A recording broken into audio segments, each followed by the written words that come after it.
శ్రీ గురుభ్యో నమ. శ్రీ గణేశాయ నమ.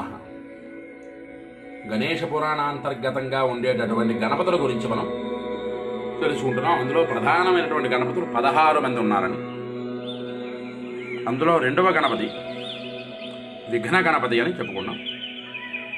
అయితే ఈ విఘ్న గణపతి గురించి కిందటి రీల్స్లో చెప్పుకున్నాం.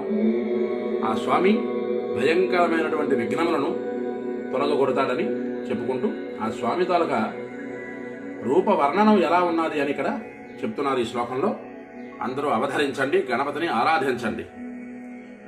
శంఖేక్షు చాప కుసుమేషు కుఠారపాశ చక్రస్వదంత శృణి మంజరికా శరైఘై పాణిశ్రితై పరిసమిహిత భూషణశ్రీ విఘ్నేశ్వరో విజయతే తపనీయ గౌర అనేటటువంటి శ్లోకం.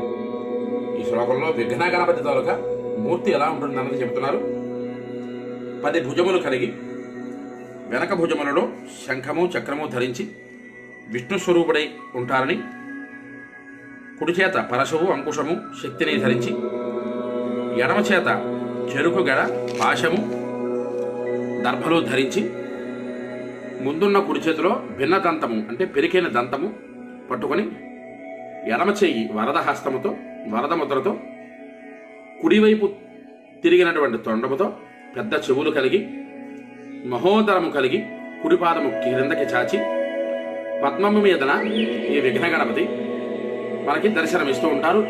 ఈ ఆయుధాలు పట్టుకొని సమస్తమైనటువంటి ఆయుధాలని ధరించినటువంటి ఆ విఘ్న గణపతి మనకి సర్వకాల సర్వావస్థల యందు మనకుండే సమస్త విఘ్నములను తొలగొట్టి ఆయుర ఆరోగ్య ఐశ్వర్యమును ప్రసాదించుగాక అని మరొక్కసారి స్మరణ చేసుకుంటూ హరి ఓం స్వస్తి.